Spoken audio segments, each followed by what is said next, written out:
Policia ka shpallur në kërkim një 30 vjeçar I cili vetëm 2 ditë më parë arriti të arratise gjatë një operacioni antikanabis në Puk. Mbrëmjen e 22 gushtit uniformat blu konstatuan një parcel me kanabis në fshatin Kodërboj, ku ishin kultivuar 120 bimë të dyshuara narkotike. Gjithashtu në afërsi të parcelës konstatuan një shtetas të armatosur, I cili pasi ka konstatuar praninë e punonjësve të policisë, është larguar me shpejtësi duke mos u bindur urdhrit të punonjësve të policisë për të ndaluar. Një prej punonjësve qëlloi në ajër me qëllim paralajmërimin e tij për të ndaluar, por personi armatosur duke përfituar nga terreni I vështirë ka mundur të largohet.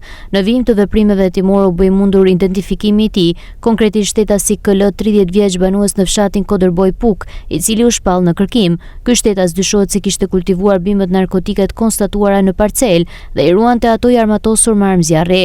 Vjojnë kontrollet për lokalizimin dhe kapjen e 30 vjeçarit, ndërkohë materialet procedurale ju referuan prokurorisë për veprat penale, mbajtja pa leje dhe prodhimi armëve shpërthyese dhe municionit dhe kultivimi I bimëve narkotike.